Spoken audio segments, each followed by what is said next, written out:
Welcome to episode 9 of Chasing Baseball's Immortals. Here I document my journey to collect Playing Days card of every 20th century Hall of Famer. Today, we're spotlighting Randy Johnson and his 1989 Upper Deck rookie card. Johnson was one of the most intimidating pitchers of his era, and he has the numbers to back it up.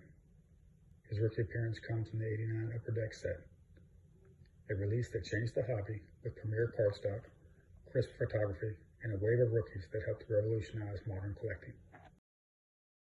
Randy Johnson, the big unit, was one of the most overpowering and unforgettable pitchers of his era.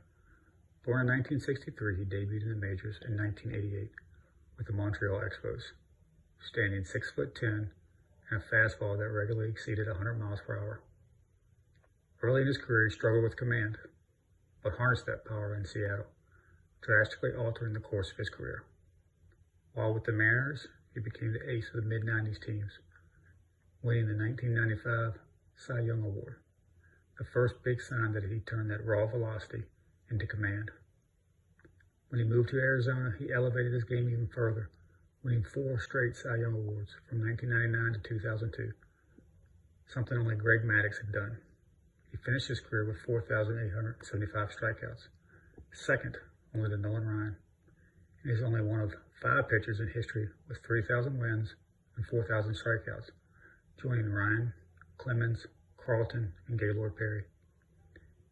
He also posted 6 300 strikeout seasons, tying Ryan for the most ever.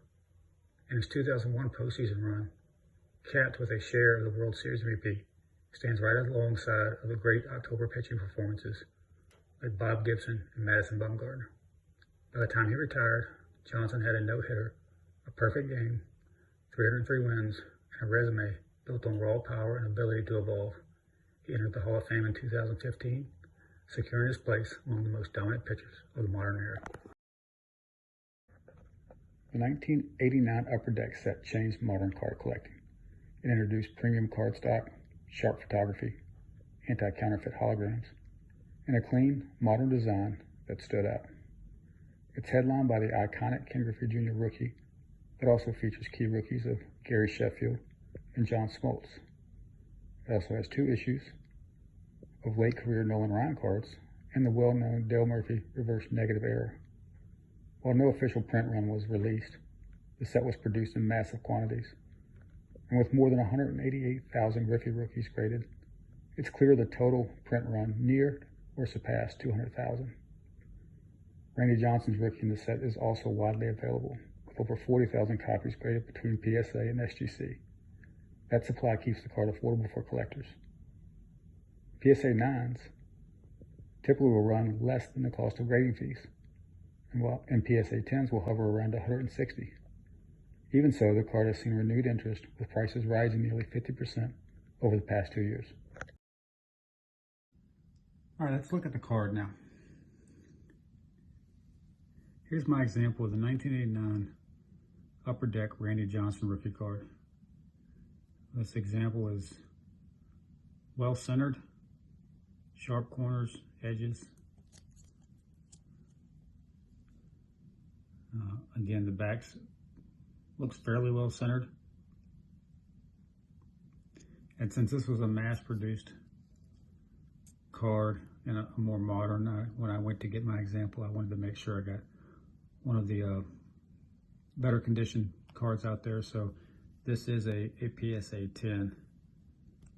So this one will be staying in my collection. And I picked that one up on ComC about a year ago for $100. And lucky I did, because now it's risen quite a bit in price, roughly going for $160 now. Next one I picked this up sometime in my years ago. I don't know where I got it, what I paid for it, but I didn't feel like forking out the grading cost to get a 9 or an 8. So I figured at the time I just went ahead and got a 10 example for my collection.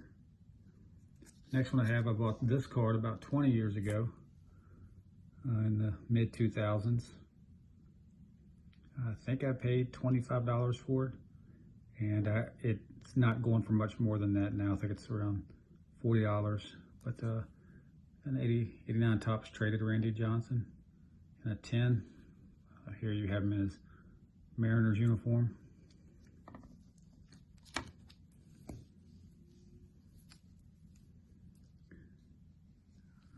Next one I have is the 89 score traded. Again, he's got a regular issue, 89 score, and then he's got the traded with his time in the Mariners. Here's the back of that. This card's not worth grading.